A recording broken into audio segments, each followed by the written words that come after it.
One of the major differences between English and Polish languages is the fact that in Polish we have thousands of rules and just a few exceptions, while in English we only have a few rules but countless exceptions.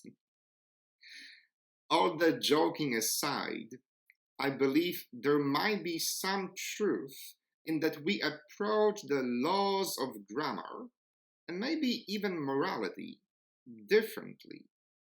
While in Poland, perhaps influenced by our strict language rules, most people see themselves as law and order folks. Many in the Anglo-Saxon cultures perceive rules as useful guideposts, often pliable depending on the circumstances. In today's Gospel, Matthew tells us that Jesus was talking to the priests and the elders, which basically means the lawyers and the rule enforcers, people who see the world in very binary terms of black and white, zeros and ones only. That's why they must be very annoyed and confused by Jesus' discourse, who begins by asking, "What do you think?" Instead of offering a clear and definitive moral judgment, instead of telling them and us what to think, the rabbi is challenging them and us to listen, to think, and to come up with our own answers. If they were, say, Australians, or from some other Anglo-Saxon culture, they would perhaps theorize differently. "It really depends," they could have said.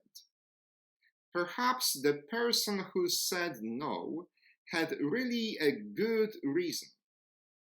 Perhaps his wife's water just broke and he had to take her to the hospital. Maybe there was a good and holy reason for that original no. And perhaps that other person who said yes without any hesitation also had a valid reason for postponing or even abandoning his father's request. Unfortunately, we live in times of deep divisions and growing polarization.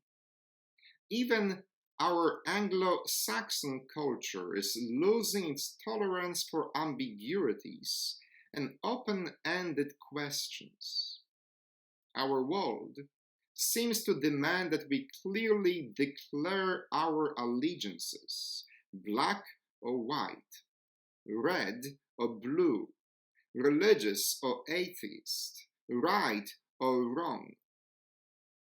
It is very challenging today to believe that someone whose actions we do not understand or approve might be doing it for a good reason.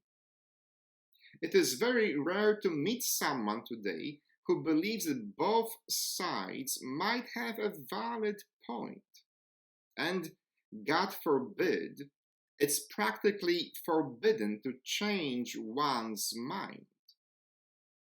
Proverbial flip-flopping is frowned upon in politics as well as in moral theology or ethics.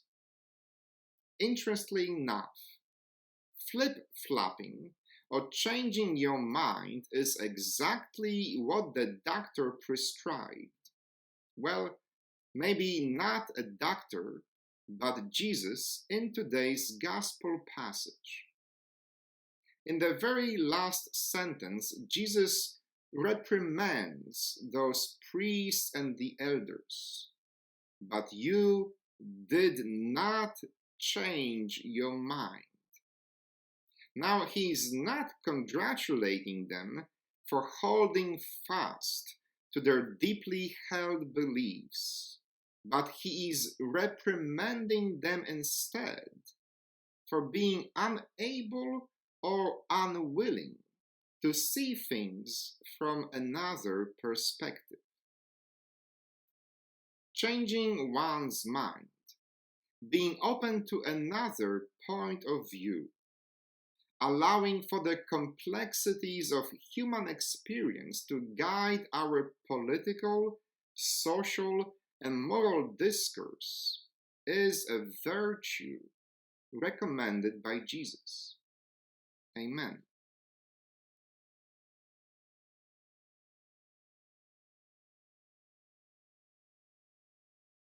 Thank you for joining me for this Sunday reflection. I ask for your support by clicking on the like symbol below and by sharing this YouTube video on your social media. Please help me grow my audience and online ministry. If you can be generous, you can make a donation by using one of the many links provided in the description of this video. Thank you, and God bless.